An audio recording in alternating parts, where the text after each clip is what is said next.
Welcome back to the Science Channel podcast, where we discuss the coolest scientific papers and preprints of our day. Great to be back. If you're enjoying these deep dives into the latest research, please do hit that like button and subscribe. It really helps the channel grow. Definitely. Today, we're diving into, well, a really pivotal and still kind of unfolding area of cancer research. It's the Warburg hypothesis and the modern mitochondrial metabolic theory of cancer. Yeah, and this isn't just, dusty old science history. No, not at all. Yeah. It's got huge implications for how we understand and maybe more importantly, how we might treat cancer, like right now and going forward. Exactly. I mean, for nearly a century, how cancer cells actually fuel themselves has been this central puzzle in cancer biology. And it really kicked off with Otto Warburg's work way back in the early 20th century, right? That's right. His big idea, groundbreaking at the time, was that cancer pops up from this two-stage thing. First, a long-term problem, a chronic issue with mitochondria using oxygen efficiently for energy. That's the oxidative phosphorylation OXPHOS. OXPHOS, yeah. And then second, to kind of make up for that shortfall, the cancer cells switch gears. They ramp up a less efficient but faster way to get energy, lactic acid fermentation. Okay, so Warburg basically noticed two key things in cancerous tissues compared to healthy ones. They seemed to use less oxygen and they pumped out a lot more lactate. Lactate being the end product of that fermentation process. And he saw these as direct signs of what was happening metabolically, right? Like less oxygen means OXPHOS is struggling, and more lactate out means they're leaning heavily on fermentation for energy. Precisely. For Warburg, oxygen consumption was like a direct meter reading for ATP, the cell's energy money being made through respiration. And lactate was the meter for ATP coming from fermentation. So respiration is the main efficient power plant using oxygen. Right, and fermentation is like the backup generator. Works without oxygen, but, less bang for your buck and more waste product like lactate. And Warburg was pretty convinced this shift was key. Oh, yeah. He even tried to quantify it. His conclusion was strong. This really high rate of fermentation you see in almost all cancers, he thought it was a direct consequence of damaged or just insufficient respiration. The main power plant wasn't working right. But that didn't just sail through unopposed, did it? Yeah. I seem to remember reading that other researchers found cancer cells that were, doing both, using lots of oxygen and making lots of lactate. That's a crucial point, yeah. That threw a bit of a wrench in the works. Because it seemed to contradict his core idea, the damaged respiration part. Exactly. Sidney Winehouse was a key figure raising these kinds of objections. He basically argued, look, if these cancer cells can still breathe, if they can consume significant oxygen, then maybe Warburg's idea of a primary respiratory defect isn't the universal explanation for all cancers. And didn't he also make comparisons across species? He did. Winehouse suggested that if you looked at metabolic rates broadly, tumor oxygen use didn't always seem dramatically lower than normal tissues, depending on what you compared it to. Okay, so for quite a while then, the focus kind of shifted away from Warburg's metabolic angle. Yeah, the pendulum swung. The field leaned much more heavily towards, genetic mutations being the main drivers. Cancer became primarily a genetic disease in the mainstream view. And the weird metabolism, like the high fermentation, was seen more as maybe a downstream effect of those gene changes rather than the root cause. That sums up the shift pretty well. Research zeroed in on how specific genes control glycolysis, the pathway leading to lactate, but the fundamental question, were the mitochondria in cancer cells actually working normally or not, that kind of remained hanging. Right, it wasn't fully resolved. No, and this is where the modern research comes in, bringing new tools and insights that are, frankly, challenging some core assumptions from both Warburg and his early critics like Winehouse. Okay, so what are these big new insights? What's changed how we see cancer metabolism now? Well, several key things. First off, we now realize that neither oxygen consumption nor lactate production are the simple, straightforward readouts of ATP production that Warburg thought they were, especially not in cancer cells. How so? You mean measuring oxygen doesn't tell you how much ATP they're making through respiration? Not directly, no. Our own recent work, actually, using ATP-dependent bioluminescence, basically making the ATP light up alongside oxygen measurements in glioma cells, brain tumor cells, showed this quite clearly. So you can measure ATP directly? Exactly. And what we found is just because a cell is consuming oxygen doesn't automatically mean it's efficiently churning out ATP through OXPHOS. Huh. That's fascinating. So the mitochondria might be using oxygen for for other stuff, besides just making ATP. Precisely. Oxygen in the electron transport chain, the machinery inside mitochondria, they can be involved in other metabolic jogs in tumor cells. Like what, for example? Well, for one, cancer cells often have higher levels of reactive oxygen species, ROS, free radicals. Right, damaging molecules. Exactly. And generating those can actually consume oxygen. Plus, these ROS can damage the mitochondria themselves, making them less efficient at making ATP, and they might even contribute to the very genetic mutations people focus on. Wow, okay.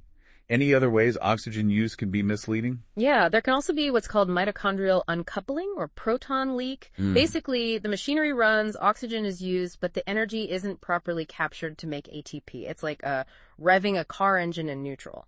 Lots of noise and fuel consumption, but no forward motion. Okay, so that really messes up the simple O2 consumption equals oxphos ATP idea. It does. We've even seen some brain tumor cells that can survive and grow perfectly fine without making any ATP through respiration, as long as they have enough fuel for fermentation. Okay, so that's oxygen.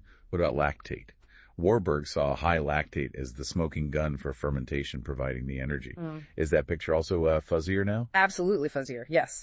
While lactate is definitely a major end product of glycolysis, it turns out its production isn't always tightly linked to ATP generation either, particularly in cancer. Why not? A big reason is an enzyme called pyruvate kinase. Many tumor cells express a specific form called PKM2, which is different from the PKM1 found in most normal differentiated tissues. And PKM2 works differently. Yeah, it's regulated differently. Think of pyruvate kinase as a sort of gatekeeper controlling the final steps of glycolysis before pyruvate is made. PKM2 can be less active in driving the final ATP producing step, but it allows the pathway intermediates before it to be diverted for building things the cancer cell needs, like parts for new cells. But it can still lead to pyruvate being formed and then turn into lactate, even if the ATP output from glycolysis itself isn't maximized. So you can get lots of lactate without necessarily getting a proportional amount of ATP from that specific step. Exactly. And it gets even more complicated because many cancer cells have a mix of PKM1 and PKM2. So just measuring lactate doesn't give you a clean estimate of glycolytic ATP. Any other sources of lactate? Well, a smaller amount, but some lactate can actually come from the breakdown of glutamine, which is another really important fuel for many cancer cells. Okay, wow. So these two main pillars of Warburg's observations, oxygen and lactate, are way more nuanced than they first appear. They really are. And you can see how this complexity, these assumptions that turned out not to be quite right, probably slowed down progress in understanding the metabolic side of cancer for a while. Makes sense. And there's another huge piece of the puzzle, something Warburg just didn't know about back then. What's that? It's the significant amount of ATP that can actually be made inside the mitochondria, but without using the main OXPHOS pathway. It comes from metabolizing glutamine via a process called mitochondrial substrate level phosphorylation, or MSLP. Substrate level phosphorylation in mitochondria. Yeah. I thought that mostly happened in the cytoplasm during glycolysis. It does happen in glycolysis, yes. But there's also a step within the mitochondria, in the Krebs cycle actually, linked to glutamine metabolism, that can directly generate ATP this way. And succinate is a key end product of this particular pathway. So mitochondria have this other way to make ATP completely separate from using oxygen and oxphos, like a third option. Kind of, yeah. It's another form of fermentation, in a way, happening inside the mitochondria using glutamine as fuel. So just as lactate is the main sign of glucose fermentation in the cytoplasm, Succinate can be a sign of this glutamine fermentation in the mitochondria. Exactly right. And what we're seeing increasingly is that many types of tumors chronically produce both lactate and succinate, even when there's plenty of oxygen around. So they're running both cytoplasmic fermentation and this mitochondrial fermentation simultaneously. It seems so. This sustained elevation of both types of substrate-level phosphorylation, pumping out both lactate and succinate, is now seen as a sort of core metabolic signature for many major cancers. And it often stems back to that underlying chronic problem with efficient respiration with OXPHOS. Okay, and this brings us neatly to the modern perspective, right? The mitochondrial metabolic theory of cancer. It sounds like it's basically taking Warburg's original intuition about messed up energy production. And updating it, yeah, with all this new knowledge, especially the critical role of glutamine and that mitochondrial SLP. So the theory emphasizes that the central issue in cancer is really about energy, about ATP production. specifically a shift towards relying more on these substrate-level phosphorylation pathways, the glycolytic one and the mitochondrial one. Precisely because of a fundamental long-term insufficiency in the main power plant, in oxyphos. And this isn't just in one or two rare cancers. No, the idea is that this represents a unifying feature, a common pathophysiological phenotype, across many, if not most, major cancer types. It's the shared underlying metabolic problem. And understanding that shift, well, it must have pretty big implications for how we think about treatment, right? Moving beyond just targeting gene mutations. Absolutely. It suggests we should also be looking at ways to manage the whole metabolic environment of the cancer cell. It's really a journey towards a more complete and hopefully more effective way of tackling this incredibly complex disease. Okay, so just to quickly run through those key challenges again, the things that updated Warburg's original picture. First, oxygen use isn't a clean measure of oxidous ATP because oxygen can be used for other things, like making ROS, and because of that mitochondrial substrate-level phosphorylation, the MSLP, which doesn't rely on the final oxygen step. Plus uncoupling. Right. And being able to directly measure ATP, like with that bioluminescence you mentioned, was key to seeing that. Mm-hmm. Second, lactate isn't a straightforward sign of glycolytic ATP because of the different pyruvate kinase enzyme forms, especially PKM2, which can make lactate without necessarily maximizing ATP from glycolysis. And also, some lactate can come from glutamine. Got it. And third, it's not just a simple choice between oxphos and lactic acid fermentation for energy. No, that glutamine-driven MSLP making succinate is a really significant third player. It shows how fermentation-like processes, both in the cytoplasm and mitochondria, can compensate when oxphos isn't up to snuff. Okay. And is there other evidence pointing to mitochondria actually being, well, dysfunctional in cancer, beyond just these metabolic readouts? Oh, definitely. When you look closely at tumor tissue, the mitochondria themselves often look abnormal. It's not just about having fewer or more of them, although that can vary too. What kind of abnormalities? Things like changes in their internal structure. The cristae, those folds inside that are crucial for oxphos, they provide that the surface area can be damaged or misshapen. It's sometimes called crystallosis or dysmorphic cristae. Oh, okay. So physical damage to the machinery. Exactly. And you often see reductions in key components needed for the electron transport chain to work properly. Things like cardiolipin, which is a special lipid in the mitochondrial membrane, and coenzyme Q. This all points towards compromised respiratory function. Which kind of circles back to Warburg's original idea, even though critics like Winehouse maybe dismissed the damage aspect a bit too early. You could definitely argue that, yeah. The evidence for structural and functional mitochondrial abnormalities in many cancers is pretty strong now. Right. Now, what about those lipid droplets? You often see pictures of cancer cells full of fat blobs. For a while, wasn't the idea that maybe they were burning a lot of fat for energy through fatty acid oxidation? That was certainly considered, yes. But the current thinking, based on the evidence we have, is shifting away from that. Oh, so they're probably not primarily using fatty acid oxidation for ATP. Likely not as a primary ATP source in most common cancers, no. Despite having those lipid droplets, it's more plausible, actually, that storing lipids is a kind of protective mechanism. Protective? How so? Well, remember the reactive oxygen species, the ROS, generated by inefficient mitochondria. Lipids can act as mild uncouplers of oxphos. By slightly uncoupling the process, they might actually help reduce the production of those damaging ROS. Ah, okay. So it's less about fuel and more about damage control, maybe. Coping with the stressed metabolic state. That seems more likely, yeah. Storing lipids might be a way cancer cells adapt to or protect themselves from the consequences of having inefficient oxphos, rather than being a sign they're heavily relying on fat burning for energy. That makes a lot of sense.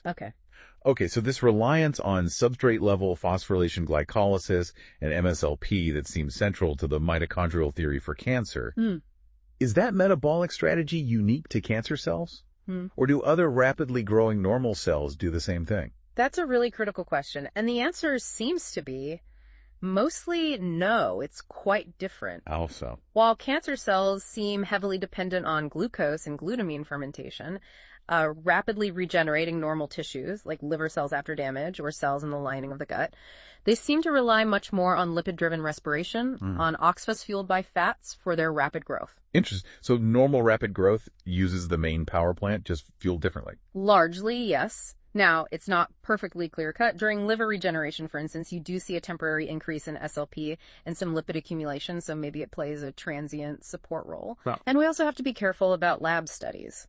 In cell culture, you can induce something called the Crabtree effect, where just dumping high levels of glucose onto cells can make even non-cancerous cells suppress their respiration and look metabolically more like tumor cells. Right, so results from cells in a dish might not perfectly reflect what happens in a living organism. Exactly.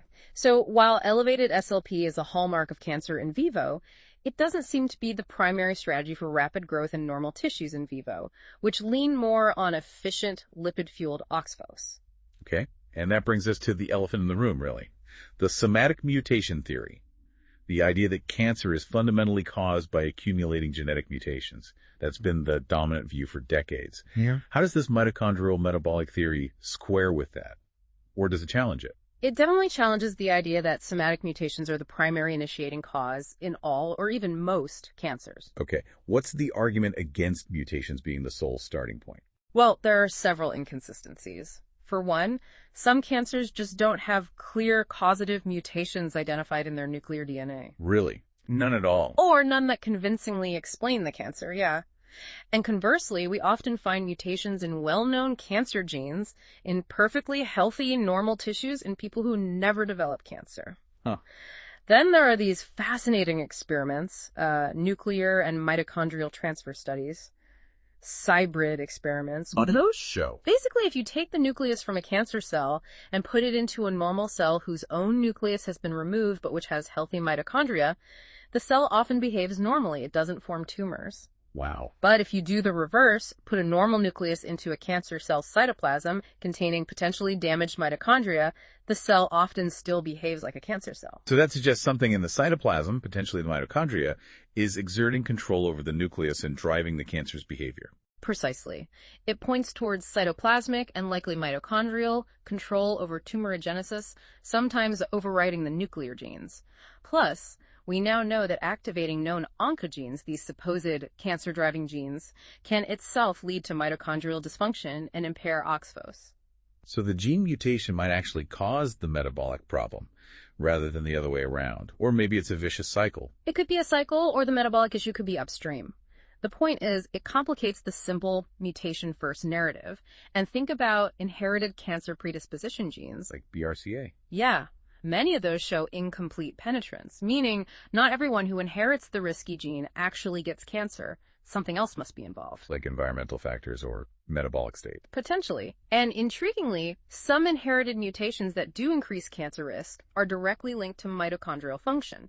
So all this evidence, taken together, casts doubt on somatic mutations being the universal primary cause. So the mitochondrial metabolic theory isn't saying mutations don't matter at all. Not at all. They are clearly involved in cancer progression and characteristics, but the theory proposes that the fundamental common initiating problem is more likely this chronic insufficiency in oxphos, leading to that compensatory upregulation of substrate-level phosphorylation, both cytoplasmic and mitochondrial. That's the conserved metabolic phenotype. Okay, let me try and nail that down again. The absolute core idea of the mitochondrial metabolic theory is it's about energy. ATP. Cancer cells have a long-term issue with their main power plant, oxphos. So they increasingly rely on less efficient backup generators, glycolysis making lactate, and this mitochondrial pathway using glutamine making succinate. And this metabolic shift is the central common problem across the board for major cancers. That's an excellent summary. That's the essence of it. A shift in energy metabolism driven by mitochondrial insufficiency. And thinking about cancer this way, well, it must open up totally different avenues for treatment, right? It really does. It suggests strategies that target this unique metabolic state. One prominent example being explored is the press pulse approach. Press pulse, what does that involve? It's generally a two-pronged strategy. The press involves chronically stressing the tumor metabolism, often through dietary changes like nutritional ketosis, which lowers blood glucose. Okay, so limiting the fuel for glycolysis. Exactly. And the pulse involves periodically hitting the tumor with therapies that further disrupt its metabolism, maybe targeting glutamine use or specific enzymes in these fermentation pathways. The idea is to hit both major fermentation fuels, glucose and glutamine. And nutritional ketosis. Right. That's where the body starts using ketone bodies for fuel instead of glucose, right? Correct. When you restrict carbohydrates significantly, the liver produces ketone bodies like beta-hydroxybutyrate from fat. And the thinking is normal cells can adapt and use ketones pretty well, but cancer cells, because of their mitochondrial issues, might struggle. That's part of the rationale, yes. Normal cells, especially brain cells, can efficiently use ketones for energy via oxphos. Cancer cells with defective mitochondria may be less able to utilize ketones effectively. Plus, ketones seem to be a cleaner fuel. Cleaner how? They generate fewer damaging reactive oxygen species when metabolized compared to glucose or even fatty acids. And importantly, lowering glucose reduces the fuel for glycolysis. And for another pathway cancer cells rely on for building blocks, the pentose phosphate pathway. It might also impact the availability of CoA, which is needed for that mitochondrial SLP. So it's hitting them on multiple fronts, starving them of glucose, potentially limiting glutamine use, maybe providing a fuel they can't use as well, and reducing building block supply. It's aiming for a systemic metabolic pressure that selectively disadvantages the tumor cells while supporting normal cells. It's quite elegant, really. Sounds like it. Are there ways to measure this? People are using things like the glucose ketone index, the GKI. It's a simple ratio of blood glucose to blood ketones. Lower GKI values indicate a deeper state of ketosis, and studies, mostly preclinical but some human, suggest lower GKI levels often correlate with slower tumor growth or better response to therapy. Interesting. Are there other therapeutic angles coming out of this theory? Yeah, there's also a lot of interest in repurposing existing drugs. Some drugs used for other things, like certain anti-parasitic medications, actually happen to target metabolic pathways that are crucial for cancer cell SLP. So researchers are looking at using these, potentially in combination with dietary strategies, as less toxic ways to hit cancer metabolism. Targeting both the cytoplasmic and the mitochondrial fermentation routes. That's often the goal, yeah. Hitting both SLP pathways in the tumor while trying to support or enhance oxphos function in normal tissues. Yeah, it's a really profound shift in thinking about what cancer fundamentally is. From primarily a disease of runaway cell division caused by mutations to potentially a disease of disturbed energy metabolism. It reframes the problem significantly. So thinking about all this, when we consider that so many different things are genes, yes, but also maybe chronic inflammation, certain infections, toxins, maybe even aspects of modern diets, could potentially lead over time to this chronic mitochondrial respiratory insufficiency and then trigger those hallmarks of cancer. Mm-hmm. Really makes you wonder, doesn't it? Wonder what? Well, what fundamental changes might we need in how we approach preventing cancer, not just treating it, and how we design treatments? If we truly embrace this idea that the mitochondrial metabolic dysfunction is often the central driving issue, it definitely gives you a lot to chew on. It certainly does. It broadens the scope considerably, pushing us to look beyond just genes and mutations towards the entire metabolic health of the cell and the organism, a very different perspective. Absolutely. Please don't forget to like the video and subscribe if you want more content like this.